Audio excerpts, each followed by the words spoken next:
Hi guys, welcome back to my channel. I hope you're having a great day so far and welcome to today's video where I'm going to be trying out some of my new products or new to me products that I picked up in my latest haul video. We've got the new Lancome Care and Glow foundation finally. I now have 3 of the new Gucci blushes and I'm going to be trying to whack all of those on my face. I have one of the new liquid lurex from Eldridge, one of the new shades. I have Chantikai Lip Chic. I have my Chanel bronzer that I've been raving about to you guys, and we are revisiting the Charlotte Tilbury concealer and the Chanel Allure mascara, as well as for the first time trying to get along with an eyeshadow primer. So without further ado, let's get started. So everything I'm using today I have actually used by myself, other than there's one thing that I haven't used at all. Obviously it seems to you guys like I literally put my haul video up on Wednesday, so it feels like I just bought all of this stuff like yesterday, but actually that video, the haul video, was filmed like, I don't know, over a week ago, but then I had to like put up my hourglass video, so it's been delayed putting it up. So I have actually tried everything that I'm going to be using today like a few times, which is nice because it's not first impressions, you know, I've given things a couple of tries so I can kind of give you guys a bit more of a helpful, developed opinion on them. So I'm just priming my eyes using the Urban Decay primer potion, which was the one that was recommended by Robert Welsh. He swears by eyeshadow primer, as do most professional makeup artists. Obviously I am not one of those, and I just find concealer set with primer easier to deal with, easier to use, and yeah, I've just never really got along with eyeshadow primers that well, but I have tried a good few of them, but this was the one that Robert said, try this one. And of course he was correct. It's definitely the easiest to use I've ever tried, and it's definitely the one that I get along with the best. It's easy for me to use it, even being, you know, a makeup idiot, but it does give me a nice result. I do find it slightly trickier to use than I do my concealer set with primer. Or I find it easier to apply eyeshadow on top of concealer set with powder than I do this primer, but it's not complicated. It's not hard is what I'm saying. So I'm just going to use some bronzer in the crease today because I'm going to be using one of the new shades from Eldridge, her new liquid lurex. So all I'm going to do is just give myself a bit of a transition. Nothing dramatic, just a little bit of bronzer. And as you can see, I'm sort of pressing that rather than just going straight to blending, which is the technique when using a primer that's still a bit tacky and not been set. What I do like about this eyeshadow primer is it's really thin, and it's not like, you know, with concealer and set with powder, you know, you end up with really good coverage, all of the discoloration, all of things like that, but it is sort of heavier than this primer. It literally looks like there's nothing. It's just a bit perfecting on the eye, but it's very, very light, very, very thin, but it does give you a decent amount of like correction to any redness, which I wasn't expecting because it doesn't really seem to have like colour to it. It just kind of cancels everything out, which I really like. So I'm just going to use the green shade Daphne of these new liquid lurex from Eldridge. I have reviewed this formula on my channel before, but Lisa came out with all new shades and they are stunning. I have worn one of the shades already in a video. I'm trying to think which video it was now. Was it the hourglass video? I think it was the hourglass video. I wore a nay. So you guys have seen the others and you will see the others, but this is the last one that I haven't actually tried on my eyes yet. So I'm saving it to use with you guys. Oh, look at that. So pretty. It's actually greener than I thought it was going to be based on the swatch, which is a bonus for me because I thought it was going to be a bit more sort of subtle, like a goldy with a hint of green, but that is beautifully green, gorgeous. But I thought I would give you guys a bit of a sort of life update while we're going along, while we're doing makeup, while we're here. You know, may as well update you on my life, I suppose. So we just got finished with our school holidays here in the UK. We have like a 6-week break in the summer where the kids don't go to school. Always very tough time for my channel because obviously I have my kids home permanently every single day, so things like filming and stuff like that takes a back seat, and so I struggled through. They have like a holiday camp they go on once a week, so I tried to get everything done in that day that they were at holiday camp, but that is tricky, you know, to get sort of 3 videos done a week in just one day for 6 weeks. It's a tricky time. So they're now back at school having the absolute time of their lives. They both absolutely love school. But as we were about to go on our break, I did tell you guys that we are about to move house, and so I didn't know what would be like, how, you know, much I was going to miss as far as my channel while we moved and got sort of a new filming space set up and all of that stuff. And then that didn't happen. So I thought I'd give you guys a bit of a story time about what exactly has happened, what is going on, and why. Just priming with my usual Tom Ford Soft Matte primer. I've started using like 2 pumps of this just because I love it so much, and nothing bad happens when you use more, so why not, you know?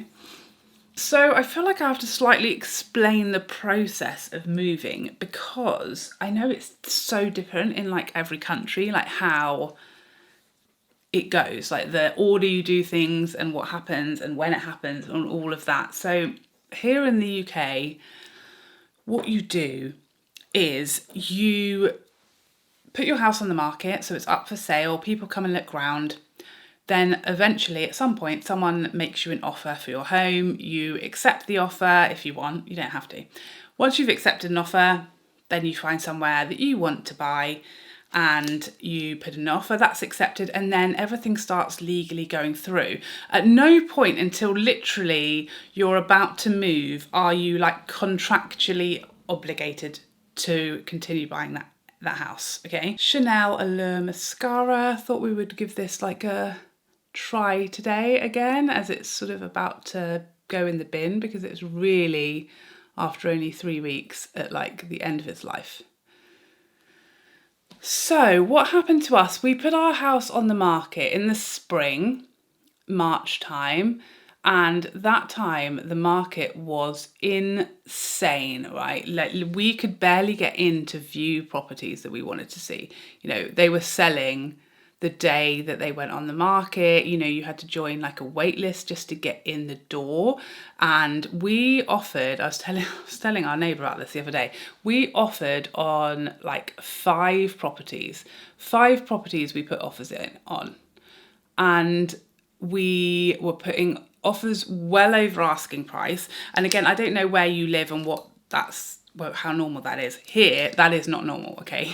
That is like unheard of in the British property market, apart from the first half of this year. Everything was like selling well over asking price. So we were putting in all these offers, 15, 20k over asking price, and we didn't get a single offer accepted. We were like told most of the time we were actually the highest offer, but we were offering against lots of cash buyers, people with no chain. So because we had one person in our chain, the person who's buying our house, we were like a less desirable, you know, buyer, because typically someone without a chain should be, you know, more straightforward.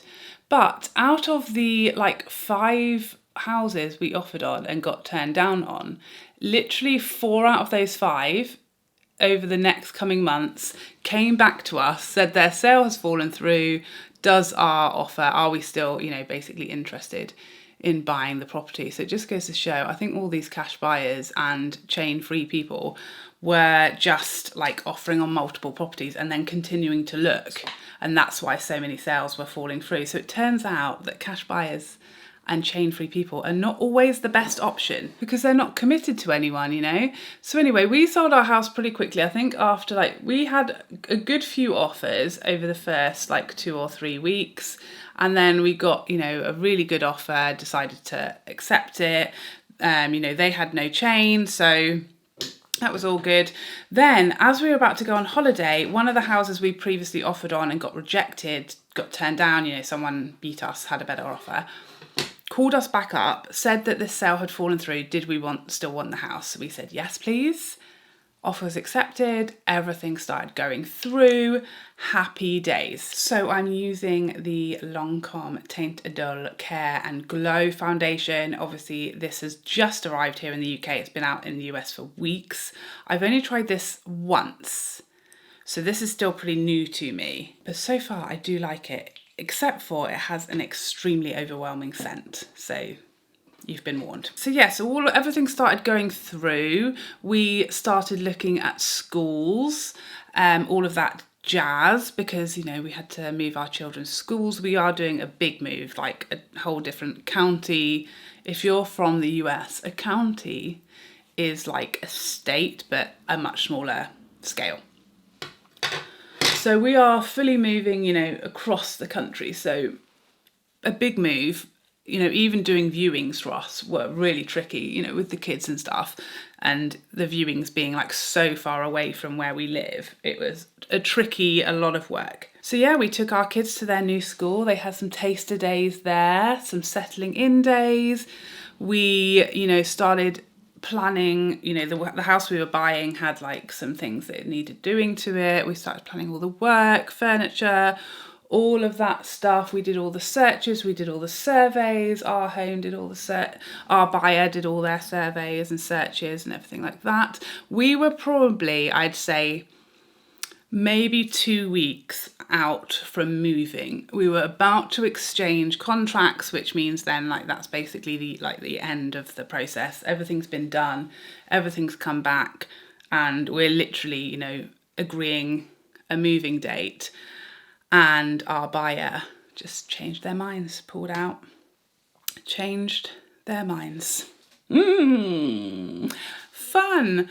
So yes, it was pretty devastating actually, because it's such a big move, and moving with kids, like I said to my husband, if it was just us, I wouldn't have, not that I wouldn't have cared, it still would have been annoying, don't get me wrong, but it wouldn't have been that big of a deal. Do you know what I mean? It would have just been us, okay, oh well, we'll start again. But we had like timed everything to perfection. You know, we'd gone on at the absolute best time. Spring is supposed to be the best time. The market was at its best. It was very easy to sell houses. You know, we got a really good price for our house. We timed it so that the kids could finish their school year at their, you know, current school and then start after the summer holidays at their new school, so everything was perfect, and they completely screwed us. So initially the house we were buying said, oh, you know, don't worry, we've had some like sort of delays and stuff with their legal stuff as well, so, you know, we're like, don't panic, you know, we'll wait, we'll be patient. So they were patient for about 2 weeks, and then without warning, without any conversation, they just let us know it's back on the market, and they sold it a day later again. So that was sad. Also quite shady. Like, we don't believe that they sold it in a day. Like, we think that they were probably doing viewings behind our backs and, you know, selling it without being honest about that, which I understand like fully. You know, our sale had fallen through, so, you know, they had to sell their house. It's not like I don't get that. I totally understand. But I don't appreciate, you know, the shady behind our back bit of it. And also the telling us that they didn't mind and that they were happy to wait and be patient. And then, like, surprise, it's back on the market. I feel like there should have been a conversation between those two things, was what I thought was not okay about it. But that's, I guess, standard. Pretty standard estate agent behaviour in these parts. I don't know about where you guys are from, but that's pretty classic for an estate agent to be like telling us one thing and doing another. Pretty common for what I see them behaving like. So yeah, so that got then resold. So we lost the home we were supposed to be buying, and now we're fully back to square one. By the way, I'm using the Charlotte Tilbury concealer again. Obviously not super new, already reviewed this, but I am still really enjoying it. The worst bit of all of this is obviously, you know, we had made plans and we had sort of stuff you know, that we had sort of sorted. The worst bit was that we had, like, you know, moved our kids. We hadn't physically moved them, they were still, you know, enrolled at their school, but you know, we had taken them to their new school and we were getting them settled in there, and they were making friends and getting used to the idea of that being their new school and getting excited about it. And there's nothing, like, I sort of think, oh, in hindsight, oh, I wish I hadn't taken them to that new school. But then at the same time, we were literally, you know, a couple of weeks out from moving. I didn't really have a choice. You know, the alternative, because if it had gone through, would have been, you know, them having left their school at the end of term, not knowing they weren't going back there, not saying bye to their friends and things. So, you know, we did have to do that. We did have to take them to their new school and enroll them and get them prepared to change school. So we definitely did the right thing in doing that, but it's obviously the benefit of hindsight that it didn't go through. I wish we hadn't, because they were so excited to go there, and now they're so upset and disappointed that they won't be going to that school now, because, I mean, never say never, but the place we were moving to was very, very small, like the place we live now, tiny little village, you know, tiny little village school. So it's very unlikely that, you know, when we eventually do sell our house again, it's unlikely that we'll find another house in that same place and they'll be going to that same school. So we have to start all over again with all of that fun paperwork. So this is the Chanel bronzer that I was talking about in my, was it my favourites video? My latest Chanel purchase. Oh, it was in my Chanel favourites video. So I thought, I haven't used this on camera before, so I thought I would today. You can see it's very, very subtle and very, very natural. So I really love this for days when I just want to be like really natural. I don't want to be super bronzy. I kind of want, you know, my blush to be the emphasis to be on my blush or whatever. Just a nice natural bit of definition, I guess. The biggest issue with all this house business is obviously when we first put our house on, we did it in springtime when, you know, the housing market is at its busiest, and you know, prices were great. We were getting a ton of viewings. You know, everything was super busy. Everything was flying off the shelves as far as houses are concerned. Now it's gone back on at like the worst possible time to sell a house. One, because we had to put it back on like during school holidays, which is like the worst time to sell a house because everyone's on holiday, no one's really viewing houses. But also because now this cost of living crisis is coming into effect, everyone's feeling it. You know, mortgage rates are going up, all of that stuff is actually now like literally the worst time there's ever been to buy a house. So no one wants to buy ours now. So, you know, not only did our buyer pull out and mean that we lost the home we wanted to buy, they also totally royally screwed us as far as like, you know, we went from the best possible time to sell a house to the worst possible time ever to try and sell a house. So thank you so much for that. So that's what's been going on with us. But do you know what we keep saying? I mean, literally everybody that we know keeps saying to us, oh, you know, do you know what this means? Something better is going to come along. Something better will be around the corner, because that's just how life works, isn't it? You know, something like this happens and you think it's the end of the world. And then eventually, however far in the future it is, you end up being like, oh, thank goodness that happened. You know, thank goodness that fell through, because we've ended up in like such a better situation than we would have been in if we'd ended up in that house and at that school and, you know, all of that. So it is true. It is the way things tend to work out better, you know, when these things happen, but it just doesn't feel that way at the time, does it? But ultimately, we love our home. You know, we have been here for nearly 10 years now. You know, we had both of our children have grown up here on, you know, so far. They're not done with that. But, you know, both of our children, this is their only home they've known. We love the house. It's not like it's too small for us or anything like that.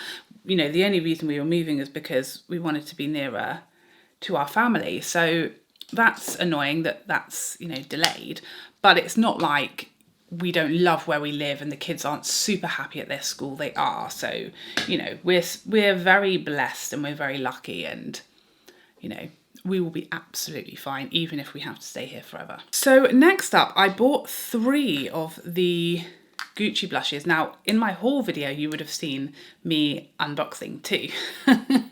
And then Kate, gorgeous Kate the Great, I saw her applying Rosy Beige, which I didn't pick up. I don't even know that it was really on my radar because it was like, it's called Rosy Beige and it looks like rosy in the pictures, not really my kind of blush.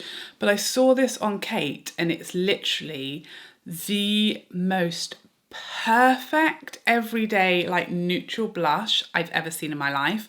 So I had to get it, and it's now my absolute favourite of the 3 that I have. It's just the best, like, natural little touch, little hint of colour. It goes with everything. I'm obsessed. Get ready.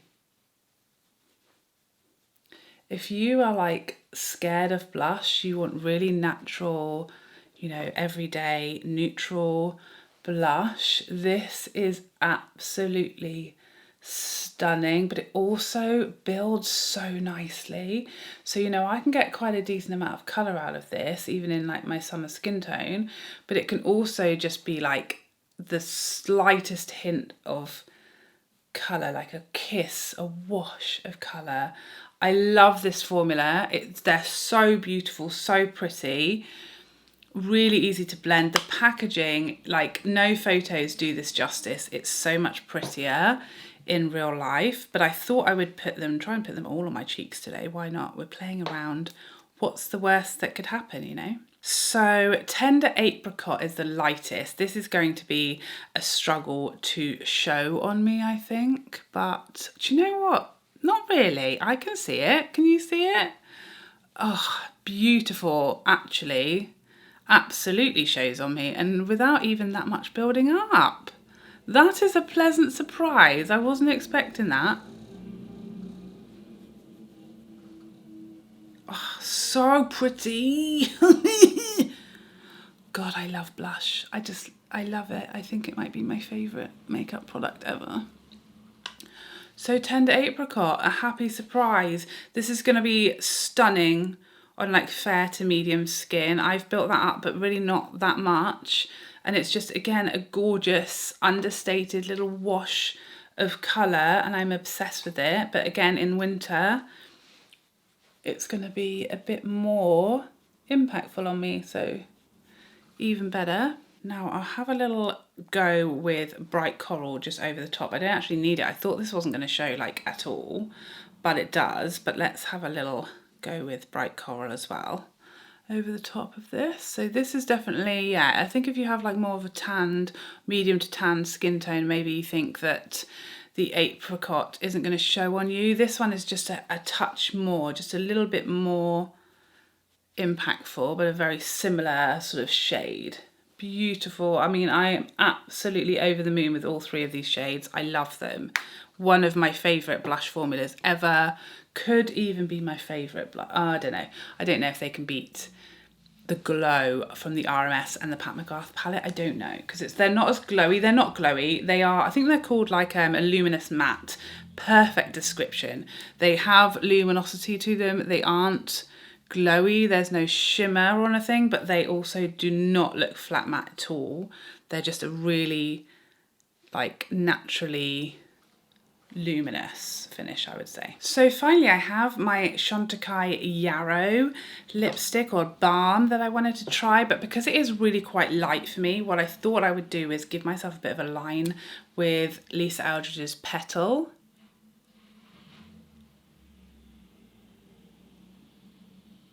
If you have lipsticks or these types of formulas that are like lighter peachy or pink or coral shades, Petal is literally the perfect colour just to give you a bit of definition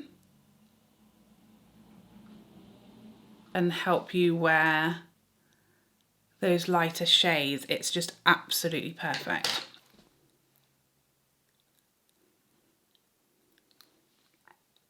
Okay, and here is the final makeup for today. I will say it's a good makeup day. I'm super happy with everything, you know. Oh, it's these Gucci blushes for me though. I mean, delightful. Okay, so let's start off with this Lancome Care and Glow foundation. As I said, I've used this a couple times.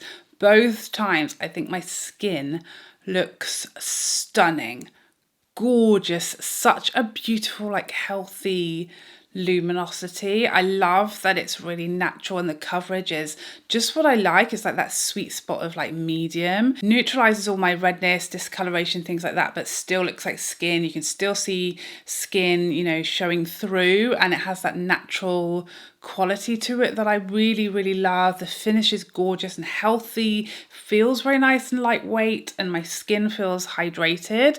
I'm not 100% sure how well it wears. We'll try that today. I'm going to try it and see how well it wears, and I'll let you know in a pinned comment, because I haven't really worn it for like a long day. I haven't really tested it as far as how great it wears yet, so I'll keep you posted on that one in like my monthly favorites, as well as how I get it along with it for the rest of the month. But so far I'm really enjoying it. I think the packaging is gorgeous. I'm really happy with the shade that I got. I don't feel like I need to use a lot. It's just really easygoing. The only thing about it is the scent of this. It's one of the strongest fragrances I remember using in a foundation. I can't smell it now at all, now it's on, but when you're applying it, it is a lot. Okay, it also has SPF 25, so, you know, that's a bonus or a minus, depending on how you feel about SPF and stuff. But yeah, that's something to note. Watch this space. So far, so good. You guys already know how I feel about the concealer. Nothing has changed there. This primer potion, 100% the best eyeshadow primer I've ever tried. The easiest. I like how it goes on. You don't have to use much. What? You don't have to use a lot. It's very, very easy to work with and blends in, and it gives you a very, very light, seamless base that neutralizes like redness and any kind of discoloration, darkness that you have on your eyelids. Gives you a perfect base for shadow and barely noticeable that it's there. So I really, really like it. I do find it still trickier to use primers than I do like going on top of a powdered surface. But I feel like this could be the primer to persevere with, because it is just much easier than any that I've tried previously. This Chanel bronzer, as you guys know already, I spoke about this in my Chanel favorites. It's so nice and natural and easygoing. I really like it. Definitely my favorite bronzer from the brand. These new shades from Lisa Eldridge of her liquid lurex are the best shades that she's come out with. I love all three of the ones I picked up. I think today this green is potentially my favorite of the entire bunch. I really felt like when I swatched this and I saw swatches of it, it's not going to be green enough. I'm going to wish it was greener, but actually on the eye, it's so pretty. The perfect green, just like impactful enough, but it's not overwhelming or intimidating. Like you could easily wear this every day, you know, to the office, and it's not like, oh my god, green eyeshadow, but it's so pretty. And the amount of shimmer, these are so easy to work with. They don't crease, they don't move. You need a tiny amount. I find them very easy to apply. Like one of my favorite ever formulas as far as like a one and done or a cream or a liquid shadow. I think these are like the best I've ever tried. And now that the color range is as good as it is, stop it. The Chanel mascara, now like 3 weeks old and like literally ready for the bin. I definitely don't like it as much now as I did when I initially opened it. I do find it starts to flake throughout the day now because it's drying out already. It's definitely getting a little clumpier than how it started off. It's definitely aging, as we thought, because of the small fill, very quickly. So yeah, I don't think I'll repurchase this because it isn't. I only loved it maybe the first 2 or 3 uses, and then it started to age already. And yeah, so it cannot compete with my Charlotte Tilbury, my Max Stack, which last for months and never let me down. The Chantikai Lip Chic. This is my first ever one of these formula. Everyone has been asking me to try this. What do I think about them? How do I feel about this formula? I've never tried it until this one. I've only ever tried this shade. I was waiting for a shade that I really felt like I wanted and that would be nice. I do really like the formula of this. I think it's really comfortable. It's that nice creamy, like balmy feeling that's not too thin or too thick. It doesn't sort of ball up, it doesn't cling, it doesn't exaggerate lip lines. It feels very nice and comfortable and hydrating on the lips. It has a nice amount of opacity. The issue with this one, I don't know if they're all like this, it just doesn't have enough colour for me. I wish it had a bit more colour, because I kind of feel like the amount of colour that you get out of this, one, I had to use a liner as you saw, and even then I feel like I might as well just put a lip balm or a lip mask on, because it's really not giving me much in the way of colour. So maybe I just need some different shades, but yeah, I do like these formulas to have a bit more colour. You know, something like the Chanel ones or the Charlotte Tilbury Superstar lips, they all just have, like my favourite ones of this form, they just have a bit more pigment, a bit more colour to them. But the feel and the formula is very nice. I'm missing a little bit of colour. You know? So there you have it. Those are my thoughts on some of these new products that I have yet to tell you about and show you on the face. What was your favourite? Have you tried any of these products? Let me know. My favourite for sure, the Gucci blushes and the Lancome foundation. Those are my two picks from this video, I think. But I hope you enjoyed this video and I'd love to see you in the next one. Otherwise, take care for now. Bye bye bye bye bye.